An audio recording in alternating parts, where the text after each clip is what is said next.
All right, so students, what we are going to study in this particular lecture is we are going to get introduced regarding the terms software engineering, software, and many more things. Let's start up with the session.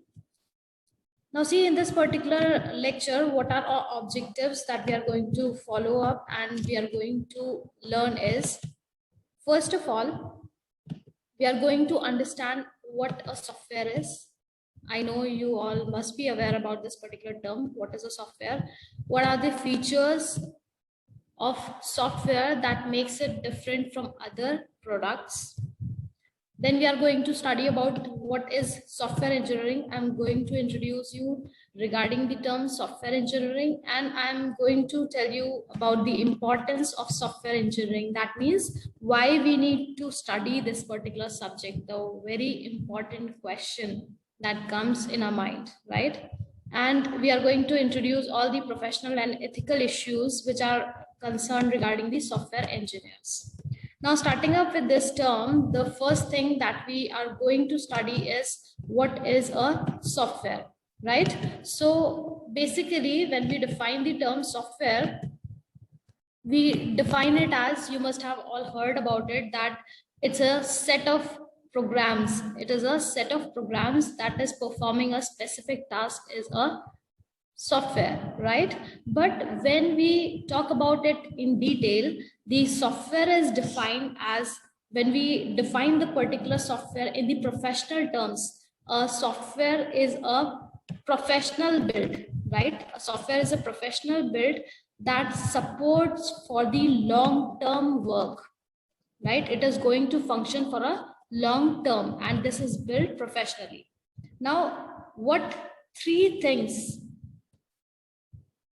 which are important to define a software is, the first thing is the instructions, or we call it as computer programs in simple terms, right? So these particular instructions or these particular computer programs are the ones which, when executed, perform a specific task, perform a specific function, or define a particular feature regarding the software. See, when a software is performing a function, that is defined as a feature of that particular software, right? So we define instructions as computer programs that, when executed, provides desired features, functions, and performance. Next, second thing that we define is data structure. We all know, you all must have studied data structure. We all know data structure is very important when we are storing the data for a specific program. Whenever we are defining a program, when we are executing or writing a program, we need to work with the data, and we need to store that particular data in different variety of data structures. So this is again a very important part of software. And the last thing is the documentation. Now, why documentation is necessary? First thing, what does documentation means? Documentation is kind of, it can be defined as the manual, or it is defined as the written material or reports for each and every task that is being taken over when the software is being built, or when the software is being developed or engineered, right? So documentation is very important, just because of the reason that software, when software is built or software is developed, it is not done. This particular procedure is not a 1 day or 2 day task. It takes a year or two, right? It can take any amount of time. So in that particular time period, let's say if a particular team member moves in or out of the team in middle of the process, so he or she needs to understand the complete procedure that has been taken over till date. So how he is going to understand? He or she is going to understand by reading the documents, by reading or working on with the documentation, and then moving further, so that he gets very well aware regarding the complete procedure that has been taken place, right? So these are the three things that encompasses the software. What are those? Instructions, data structure, and documentation. Fine. Now moving further, we say software we have studied. Now this particular software can be defined as a product, right? Because when we design or develop a product software, it is termed to be as a product. This particular product can be of two types. That is, the software can be of two types. One, it can be of generic type, that is generic products. Certain software comes under the category of generic products, and certain software comes under the category of customized products. Now let's understand what is this generic and customized. See, when we define the term generic product, that means under this particular category, we are considering the softwares which are what? Which are standalone systems which are being marketed or sold to the customers, which are general customers, right? The product which is designed or developed for general need of the customers. Those particular products are called or termed as the generic products, right? So these can be sold to any customers. There is no target specific customers for this particular product. Now let's see examples of this particular, such as PC software such as editing, MS Word, graphic programs, project management tools, CAD software, software which are specific to market, appointment systems, attendance, library. All these are what? These are the products which have the customers in general. These do not have the specific customers. So these are called as generic products. Next one, the second category is called to be as the customized. Now in the customized products, which are the products which are customized, sometimes these particular generic products can be converted into customized products, right? Example, there is a attendance management system which can be used by any of the educational institutes. But if we are adding certain features which are needed to a specific institute only, and they are adding up more of modules which are not needed by generic customers, then that particular product can also be called as the customized products.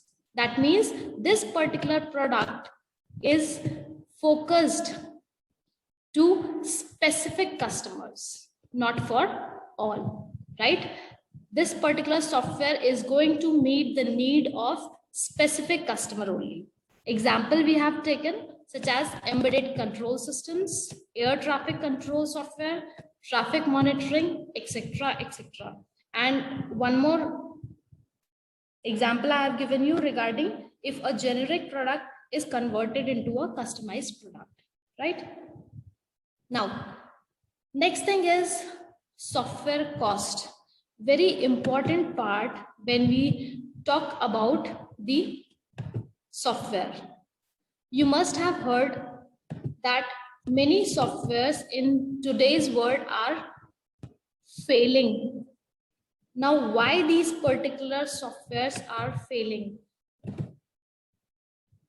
They are failing because of the reason that they are of very high cost and it takes a very long time to get developed.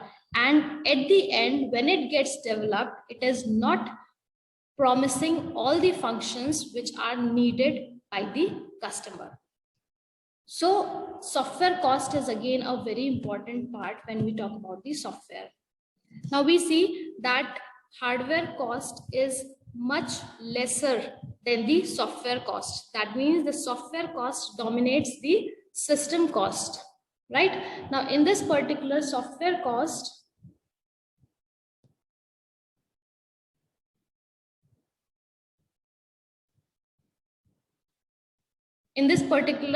software cost, the cost of a software on a PC are often greater than the hardware cost, as I have told you. One more thing, that is the cost to develop a particular software is much lesser as compared to the maintenance cost of that particular software. That means once we develop a software, it will have lesser cost associated with it as compared to the maintenance cost. Maintenance cost gets very high, right? It gets multiple times of the development cost. So software engineering is the one method with the help of which we can design cost-effective softwares, right? So this is one reason we are going to learn and we are going to work with the software engineering concepts, with the help of which we can design a cost-effective software. Now, moving further, we are going to see features of software, right? Features, or we can also call it as the characteristics of software. Now, what are these? First of all, these particular features are the features that makes this particular software different from other type of products, such as hardware, such as machinery. So how they are making different from the software? So the main software features are, first thing is software is developed or engineered, but it is not manufactured, right? So the term we are going to use, you must have used till date, is software is developed or engineered, but not manufactured. So why we are saying this? Because we are using developed and engineered term just because of the reason that software is a logical entity, it is not a physical entity. The manufactured word is used for the physical entity rather than the logical. So that is the reason we define it as software is developed or engineered. Now, second feature, what does it say? It says software doesn't wear out, but it deteriorates due to changes. Now, wear out, you all must be knowing, wear out is a term which is used for any physical entity that gets torn, that gets, which cannot be used further, and it is toned. But here software is not a physical entity, that's why we cannot use the term wear out for this particular software, as it cannot be toned or it cannot be diminished. It cannot be diminished, but its performance can be deteriorate. Its performance can deteriorate. There can be changes, or there can be market changes, or the need of the market can change, the need of the customer can change, and the software can change, but it does not wear out completely, right? We are in the next slide, we are going to understand the Barker curve for failure rate of the software. Next thing is software continues to be custom built. Now this is the continuation of this particular, right? We can custom build a existing software which is out of use in today's market. We can just see examples you must have seen. Let's say there are different operating system, Windows operating system that is coming every time new versions are coming, right? For everything we have new versions. Why these new versions are coming?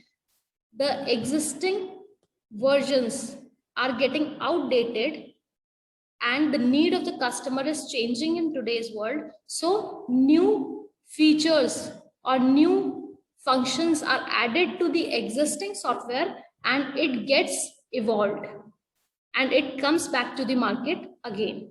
So this is how custom build of software continues, because we are using reusable components in the software, so that that particular software does not get wear out, but it can be changed, right? So these are the features of software that makes it different from the hardware.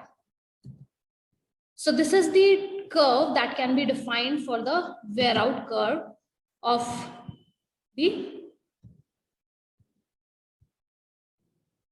wear out curve of the software. See, this is the failure rate, this is the time, and this is the idealized curve. This particular curve, you can see this is the idealized curve. Hardware has bathtub curve of failure rate, high failure rate in the beginning. In the beginning, it has high failure rate, and then it drops steadily. Then cumulatively effects of dust, vibration, and abusive occurs. And slowly, the failure rate is defined. So this is the wear out or deterioration, and this is the deterioration of software. You can see it here. This is the actual curve. Increased of failure rate, there is change. Failure rate increases, then custom change again comes back, then again the failure rate increases, and so on and so forth. Now, what are the different software applications? Where can be software used? So where can we use the software?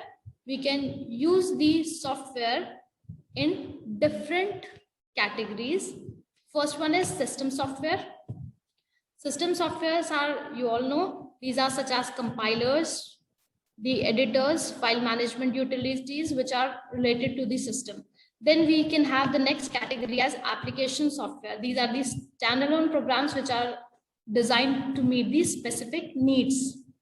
Then we have engineer or scientific softwares. These are the softwares which are defined under the category of automotive, stress analysis, molecular biology, etc., etc.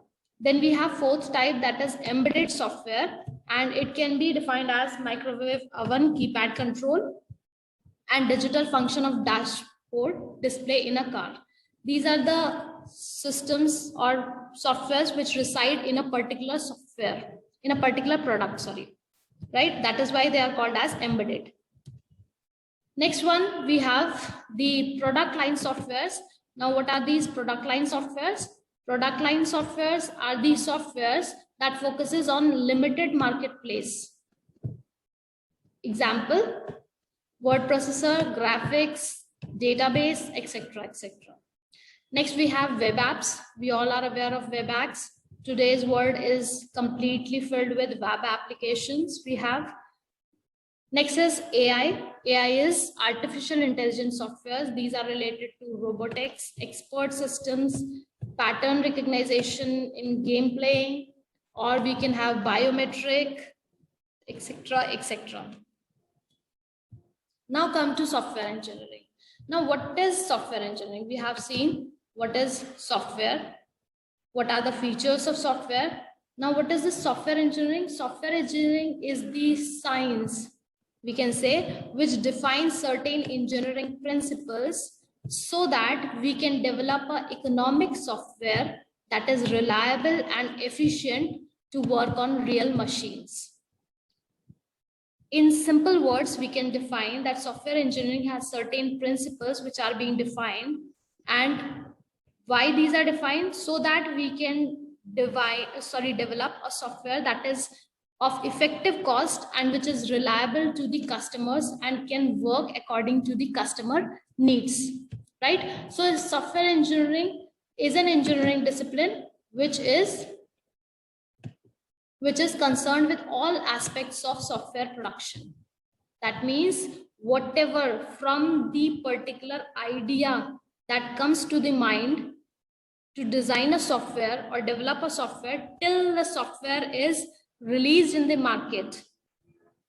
Complete principles, engineering principles are defined for this particular cycle, right?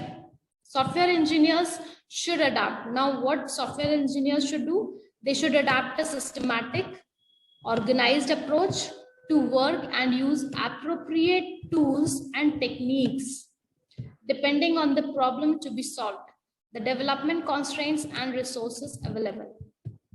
So software engineers should adopt a systematic and organized approach to work, and they should use appropriate tools and techniques to define or solve a particular problem according to the constraints which are defined on resources or on development, right? So that is what software engineering is. Now, why software engineering is important? We have already seen the one point is to make the software cost effective, right? That is a very important point. And we all know that today's economy in all the nations are dependent on software, how software has captured the complete market globally. More and more systems are software controlled. Everything is getting controlled by the softwares. Software engineering is concerned with theories, methods, and tools that makes the software development easier, cost effective, and a successful one.